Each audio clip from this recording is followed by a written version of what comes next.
अच्छा जी, अपना शफीक भाई, अगर आपको ड्रामे में काम करना है तो मैं करवा सकता हूँ इजीली। ड्रामा यार मैं देखना है, मेरी ख्वाहिश है। मैं दिखावांगा भी ਤੁਹਾਡੇ ਕੋਲ ਕਰਵਾ ਵੀ ਸਕਦਾ, ਤੁਹਾਨੂੰ ਅੱਗੇ ਜੁਗਤ ਵੀ ਕੋਈ ਨਹੀਂ ਕਰੇਗਾ। ਤੁਸੀਂ ਜਿਹਨੂੰ ਜੋ ਮਰਜ਼ੀ ਕਰਨਾ, ਤੇ ਮੈਂ ਤੁਹਾਡੇ ਵਾਲਾ ਕੰਮ ਕਰ ਸਕਦਾ ਤੇ ਮੈਨੂੰ ਵੀ ਕੋਈ ਕੁਛ ਨਾ ਕਵੇ।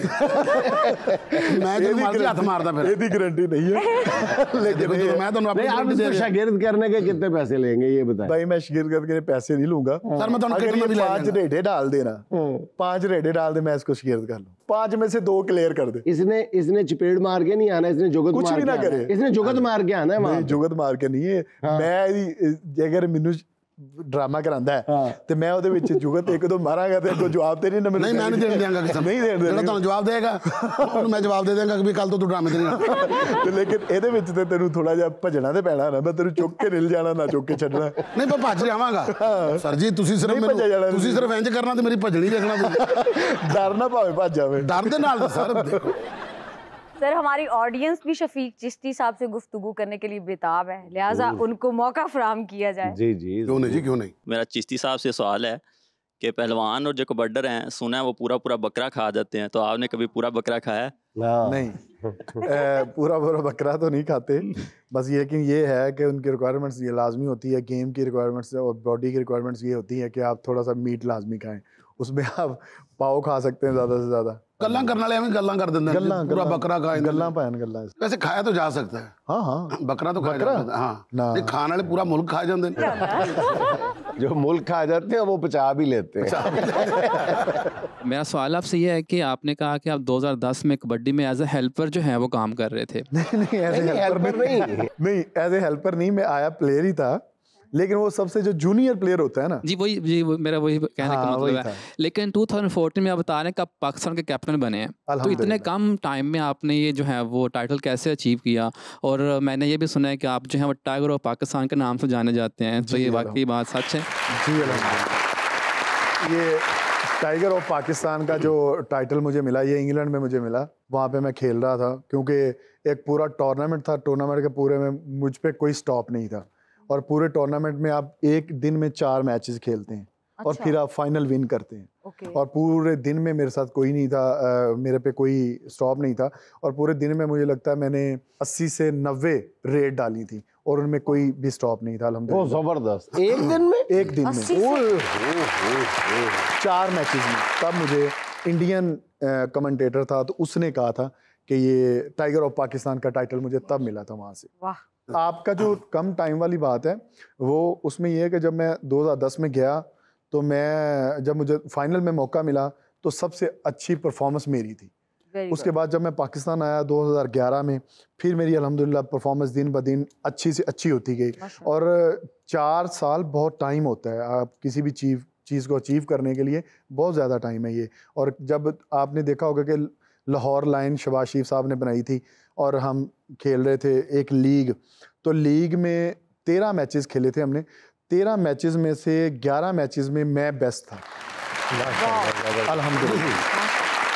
वहाँ पे परफॉर्मेंस को देख के फिर मुझे कैप्टन बनाया गया पाकिस्तान का। हाँ, भाईजान ने बहुत खेली कबड्डी, आप देखें अभी भी निशान हो गए हाथों के, लेकिन वो भाभी ने। अस्सलाम वालेकुम मैम। वालेकुम अस्सलाम। आपकी ड्रेसिंग बहुत अच्छी होती है। Thank you. तो आप कहाँ से सिलवाती हैं? इन्होंने महल्ले च मेडिकल स्टोर है, ये कपड़े मेडिकेटेड होंगे। असल में बात ये कि आपका हुस्न नज़र है, आपकी ज़रा नवाजी है। मुझे लगता है कि जो लिबास होता है इसका कोई ख़ास रोल नहीं होता, आपकी एक शख्सियत होती है, पर्सनैलिटी होती है, आप कैसे कैरी करते हो। तो बस इतनी सी बात। जैसे मैं कुछ भी पहन लूँ। हाँ जी, बिल्कुल सूट नहीं करता।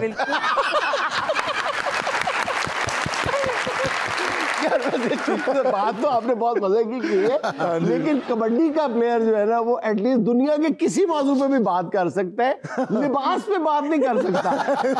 लिबास का तो ताल्लुक ही नहीं है कबड्डी से। तो कोई स्पॉन्सर भी नहीं कर सकता, इन्होंने स्पॉन्सर कर भी देते, इन्होंने कड़ा पाने ने। जाहिर है कि वो जो भी स्पॉन्सर करता है टीम को, वो कहीं ना कहीं लगाता है ना, वो मतलब बैज लगाता है या कुछ मोनोग्राम उनका। वो कच्चे थे की लौंडे भाईजान मोनो लाते ने, मोनोग्राम पे लगता है, शर्ट पे लगाते हैं। नहीं शर्ट पे तो आपने पहनते नहीं है, शर्ट पहनते हैं सर, नहीं शर्ट कब पहनते हैं सर। नहीं वो तो इनाम में एंट्री होती है, एंट्री में 2 सेकंड के लिए पहनते हैं, मैच के दौरान तो नहीं पहनते ना। मैच के दौरान भी आपने वर्ल्ड कप नहीं देखा, उसमें पहनी हुई थी शर्ट अपनी। सर वो इतनी बहस इसलिए कर रहे हैं कि उनके स्पॉन्सर कहीं टूट ना जाए, बल्कि उनको और कपड़े स्पॉन्सर हो। जो साथ दिखानी भी पड़ती ना, जहाँ पर टैग लगा उनका, कोटी कोटी कोटी कोटी। अस्सलाम वालेकुम। वालेकुम अस्सलाम। मेरा नाम मायरा है और मैं आपकी खिदमत में एक शेर पेश करना चाहती हूँ। शर्म झिझक वहशत परेशानी नाज से काम क्यों नहीं लेती, आप वो जी करती हो, ये सब क्या है, तुम मेरा नाम क्यों नहीं लेती। नाम क्यों नहीं लेती, वाह वाह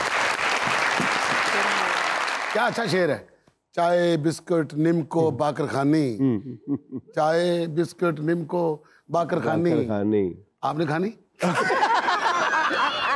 अच्छा, आप आज की यूथ को क्या पैगाम देना चाहेंगे कि वो, अगर हम, ये हमारी ख्वाहिश है एज मीडिया पर्सन, हम आपसे रिक्वेस्ट कर रहे हैं कि आप यूथ से कहें कि वो कबड्डी की तरफ आए, तो क्या आप उनको एल्योर कैसे करेंगे कि आओ यार कबड्डी बड़ी ज़बरदस्त गेम है? जब तक आप यूथ को जाके मोटिवेट नहीं किसी भी चीज़ पे करते, आप रोल मॉडल किसी चीज़ को बना के उनके सामने पेश नहीं करते, तब तक उस यूथ को किसी चीज़ का पता नहीं चलता।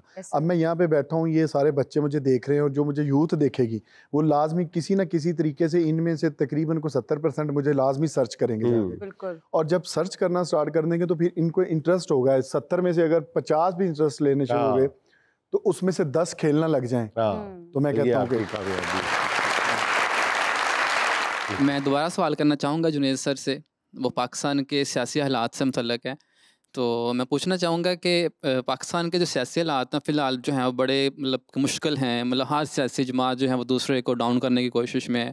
तो मेरा आपसे सवाल ये है कि आप क्या सजेस्ट करते हैं, या आपकी नज़र में क्या ऐसा होना चाहिए कि तमाम सियासी जमातें इकट्ठी बैठें और पाकिस्तान की खातिर जो है वो अपने ज़ाती रंजिशें ख़त्म करके कोई ऐसा लाअमल बनाएँ कि पाकिस्तान ऊपर जाए, ना कि ये सियासी जमातें या कोई पर्सनैलिटी ऊपर जाए। तो आपके इस बारे में क्या ख्याल है? पहली बात तो ये है कि जो आपने फरमाया पाकिस्तान के सियासी हालात ठीक नहीं है, पाकिस्तान के पहले ये बताएं कि सियासी हालात जो सियासी हैं, मेरा ख्याल है, मेरी नाक़िस राय में पाकिस्तान के हालात सियासी हैं ही नहीं है। ये जो कुछ हो रहा है ये सियासत नहीं है, सियासत कोई मनफी लफ्ज़ नहीं होता। और दूसरी बात ये है कि आप कह रहे हैं कि सियासी जमातें ऊपर जाएंगी तो ही मुल्क संभलेगा। देखिए, जमहूरियत में सियासी जमातों ने ही मुल्क चलाना होता है, सियासी जमातों के कल्चर को हमें फ़रोग़ देना है।